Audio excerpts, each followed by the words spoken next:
In the mountains of Musashi Province, what is now modern-day Tokyo, there once stood small villages surrounded by dense forests and icy rivers. And in one such village, a young man once carried a secret so cold, so quiet, that even he thought it was only a dream. But before we begin, if you're drawn to stories with mystery, meaning, and the otherworldly, to legends passed down as truth, then this is the channel for you. I share new stories each week, drawn from folklore, forgotten history, and strange events that linger at the edge of belief. So tap the like button and subscribe with all notifications on so you never miss what's next. Let's begin.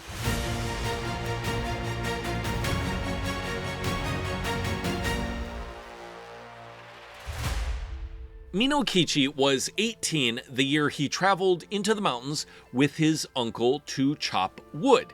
Now, his uncle wasn't just family, he had raised Mino like a son.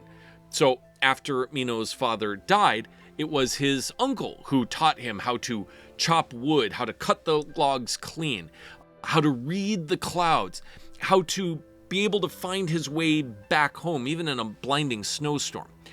Now, his uncle was a quiet man, but steady, and Mino trusted him more than anyone else. Now, Mino, on the other hand, wasn't like the other boys. He would often take too long to answer questions, almost like he was weighing each word against the wind. He would often stare at people's hands when they talked, not their faces. And then he would sometimes quietly repeat the last words someone said, almost like he was tasting the sound to see if he could like get the flavor of the meaning of the word. He hummed tunelessly while working and would often wear mismatched clothes. His socks would be off. The guy was kind of a mess. Now he would also ask these very odd questions to his uncle. One day he looked at his uncle and said, "Do you think trees get bored?" Now, his uncle said, Mino, he has an old soul. The villagers just thought he was odd. One winter day, as Mino and his uncle stood at the edge of the forest, his uncle paused and he looked to the darkening sky. "The wind is off," he muttered under his voice. "We should turn back." Now, Mino, he was tired of being seen as like this strange, quiet, weird kid, right? And he was eager to prove himself. So he tightened his grip on the cart and said, "Just a little farther, Uncle. Then we'll be able to make it back to the boat before nightfall." So they pushed on. Now, by the time they returned to the river, the snow was already just coming in sideways. The ferryman was long gone. The boat was marooned on the far bank. At this point, they had no other option. They knew of this small, rundown hut near the edge of the river.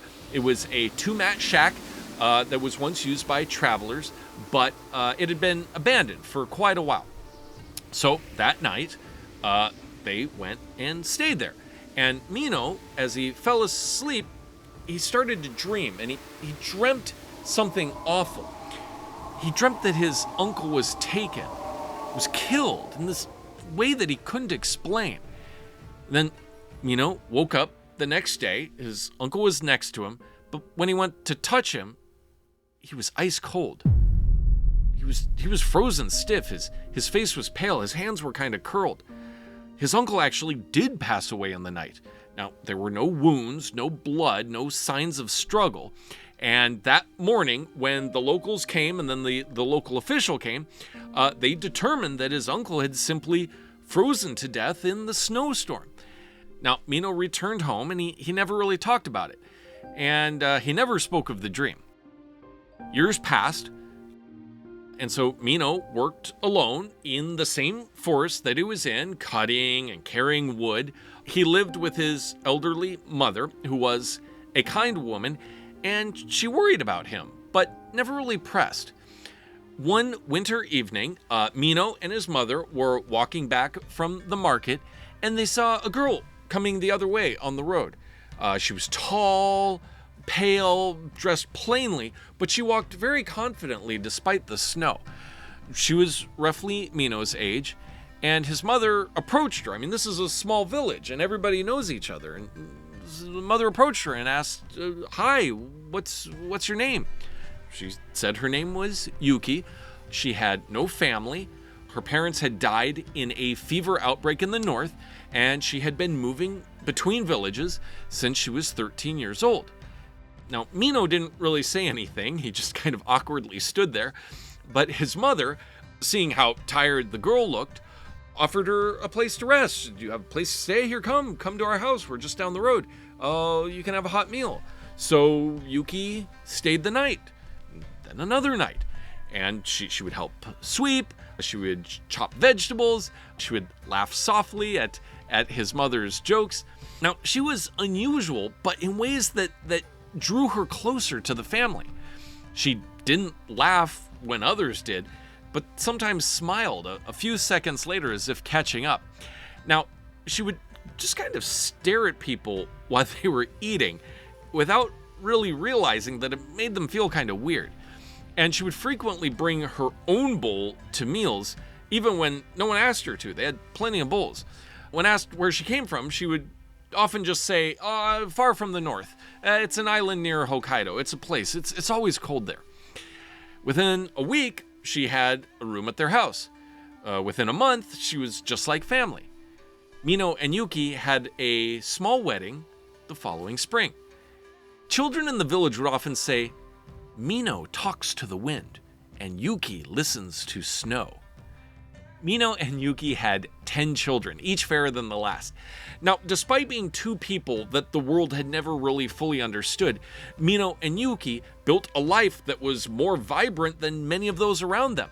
Their home was full of laughter, soft singing, the rustling of little feet. Their children were healthy, they were bright, they were kind. They were growing up beneath their parents' quiet devotion.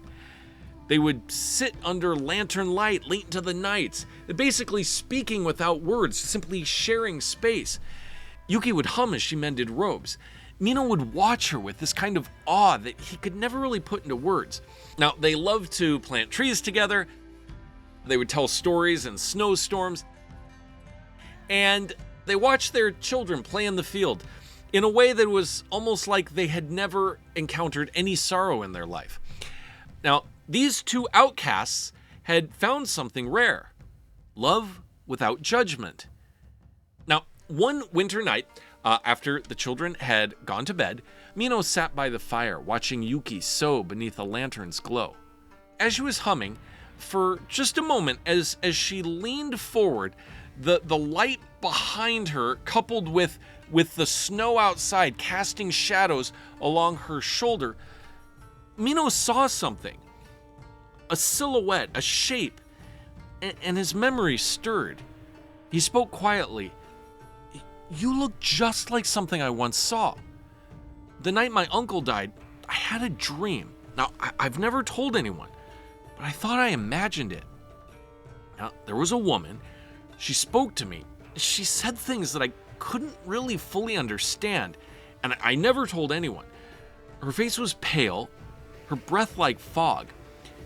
And then she leaned over my uncle, breathed into his mouth, and he froze to death." Yuki stopped sewing. She did not look up. And then she whispered, "You remembered." She stood slowly. The fire dimmed. The wind outside howled. It wasn't a dream, Mino. That was me. In that moment, I told you that you must never speak of what you saw. Not to your mother, not to yourself, not to anyone. Because if you did, I would be bound to kill you. That is the law. Those who reveal me bring the cold upon themselves. She stepped closer. If I stay, others will come. Things older than me. Things that don't forgive broken vows. They will come for you and for the children. I must go, so they follow me instead. Mino reached for her. You don't have to. I do. I love you and the kids too much not to. She kissed his forehead. Tell the children I went walking, that I got lost, that I faded into the storm. Tell them I love them. but never tell them who I was. Never speak of my true nature to them. If the old beings hear it, they will find you, and they will take everything I've protected." She walked to the door. Mist trailed behind her. Her skin began to glow faint white. And before she stepped out, she said, "For a while, I truly belonged here. Not because I was like you, but because I chose something your kind takes for granted. Love that ends. The snow never taught me that, but you did, and that was more than enough." A gust of snow swept through the house, and she was gone. This is a very old Japanese tale called Yuki-Onna, the Snow Woman. Some say she is a spirit, others a god, but most agree. She falls in love, she stays, and then, when remembered, she vanishes, because what she truly sought was something outside her nature. The freedom to love without consequences, to live without being hunted for it. Let me know what you think in the comments below, and if this one lingered with you, share it with someone who still believes that silence can protect the ones we love. I'll see you in the next story.